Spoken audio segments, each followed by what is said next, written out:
Hey folks, Tito here, keeping my ideas outside of the box. Having done a couple vlogs now about camera techniques and gear to buy, I figured this month we'd talk a little bit about the most important thing about filmmaking, which is story. Without story, all you have is fancy shots cut into abstract montage. Don't be afraid, my dear, 'cause I'm not going anywhere. Know that I'll be there for you, no matter what it takes, we'll make it. Every one of us has a story to tell, and I want to share the most important piece of advice I've ever gotten about writing, and that is, don't forget to write. And that's when it happens, that big moment in every writer's life where they just freeze and don't know what to do next. And that leads us to this month's topic, which is screenplay writing. We all have really great ideas in our minds, and oftentimes we don't feel the need to write them down. We just want to grab the camera and go out there and start filming our great piece of art that we've got perfectly set out in our brains. And speaking from my own experience, the strategy of keeping everything just in your head and filming it is only sustainable for so long and only sustainable for yourself. That's the beauty of how a screenplay works. It's a tool used to communicate your grandiose idea in your brain to the people you're collaborating with. It's not just used for actors to know their lines. The screenplay is a tool for every cast and crew member to be able to understand what your vision as a storyteller is and exactly how you want it to be executed. Luckily, that's exactly what screenplay formatting is designed to help you do. Before I go on, I want it to be clear that this is a vlog about screenplay formatting, not how to write a good screenplay. Writing a good screenplay is its own topic with its own challenges and starts with knowing how to tell a good story. But screenplay formatting is key for communicating how the screenplay writer intends their story to play out. In general terms, screenplay formatting can be broken down into 6 elements: scene headings, actions, characters, parentheticals, transitions, and dialogue. Scene headings are essentially the framework in which a scene takes place. It usually begins with interior or exterior, what the location is, and whether or not you're shooting during the day or during the night. This particular part is super important when planning a shoot. Knowing what each scene heading is will actually help you organize your shooting days according to how those scenes are broken down and whether or not they're day and night, or whether or not they're interior or exterior in the same location. While a lot of us may focus on characters and what they're saying during a script, action may be the most personal touch a director or a writer, puts into their story. Essentially what the action is everything that's happening in the scene itself, describing sounds, introducing characters, as well as giving you kind of the feel of what a scene should be made up of. All the tiny little details that are important to the story that need to be filmed.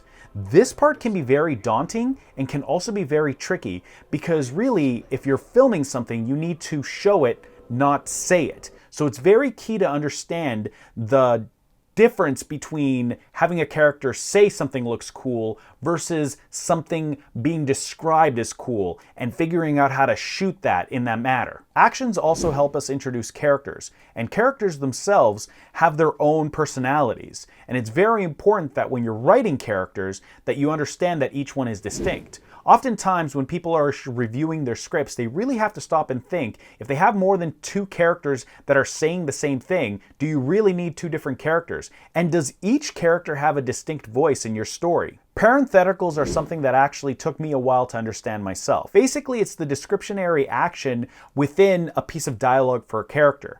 And oftentimes we want to use it to kind of describe what a character is feeling, but really it's direction to the actor that's reading for that character or playing that character to understand what that character should be doing to express an emotion. A really good example and subtle way of kind of testing this is if you were to write a character that's angry, do you simply write in the parenthetical that the character is angry, or do you write that the character is angry at themselves? This is a little bit of a trick question because how are you supposed to communicate that someone's angry at themselves? Really, you want to think about how you flesh that out visually. It can be a little bit daunting and there is a little bit of a dance to it, but understanding the difference between writing what a character is feeling and writing direction so that that character can express what they're feeling is important. The next piece is the most obvious, which is dialogue. Dialogue seems simple, but again, there is a dance to this. It goes back to the idea of characters should be showing what they feel, not telling us how they feel. So to that end, dialogue can be very tricky. because you want your characters to exhibit a personality, but you don't want them to just say what they're feeling in every scene, or give clumsy exposition. I left transitions for last because transitions should actually be used sparingly. It's a way to basically transition to the next scene and can be very basic or even left out depending how you want to cut your film in the end. But it's important to understand how those transitions work in order to give your script a bit of flow. Remember, someone has to read through this script, so you want them to be engaged for every page and every scene going into the scene after it. So I've been talking a lot about visually showing what we want a character to be expressing in a film. So what better way to do that than to show you an example of a script at work? So here's a clip of Nerdvana.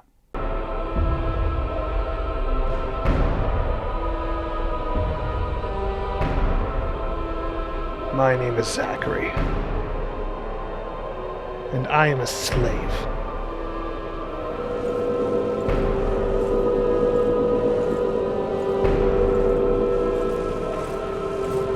I'm being led to my death for 2 reasons.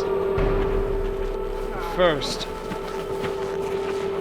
trying to save the universe.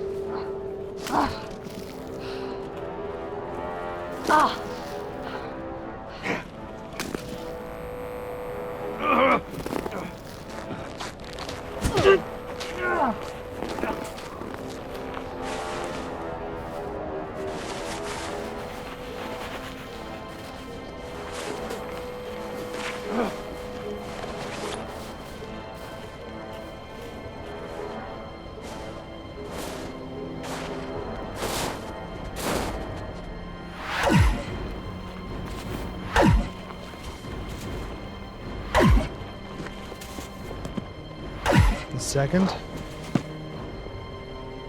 falling for the wrong girl. Well, here we are again, Zachary. Is this what you wanted? We were so close to finding the next MacGuffin gem. All your little team did was slow down the inevitable.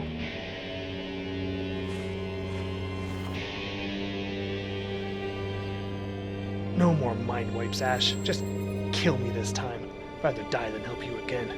When a script works, all of these elements, including some others, work in harmony in order to tell a visual story. So you'll notice that in this vlog, I really didn't get into the nitty-gritty of formatting and indentations in regards to how dialogue and action and scene headings should look on a piece of paper. And mainly because there's software that does it for you, and it's free. Celtex, or Celtex, depending how you want to pronounce it, is free script writing software that you can find online. We'll provide a link below so that you guys can get it yourselves, and I've been using this software to write scripts for years. For those of you interested in a more industry standard formatting tool, try Final Draft. Final Draft has been used as the industry standard for well over a decade now, and has a lot of powerful tools when it comes to revising scripts and taking notes in and then making new versions based on those notes. Now, do you need this software? Absolutely not. You can totally do it in a Microsoft Word document or even something more basic, as long as you follow indentations in regards to dialogue, characters, and follow all the formatting tools. The next most obvious question is, do you actually have to follow the formatting? Probably not, except not a lot of people want to read a dense script that has no cadence in regards to its pacing. The reason that formatting exists the way it does is because it actually gives us a little bit of an indication of how the story should flow. Typically, 1 page of a script equals 1 minute of filming. At the end of the day, I actually do recommend getting some software to do this for you so that you can actually focus on the creative side of telling your story. And speaking of the creative side, I'm super happy to announce that MacGuffin Media now has stock footage available for you to download for your personal use. So if you're looking for stock footage of Northern Alberta to use for your next creative project, consider checking us out on Pond 5. Proceeds from those sales will go to us making more creative and professional and educational content for you to consume. If I can leave you guys with one last piece of advice on script writing, don't forget to write. Until next time, this is Tito saying, learn to be professional, but keep that indie passion.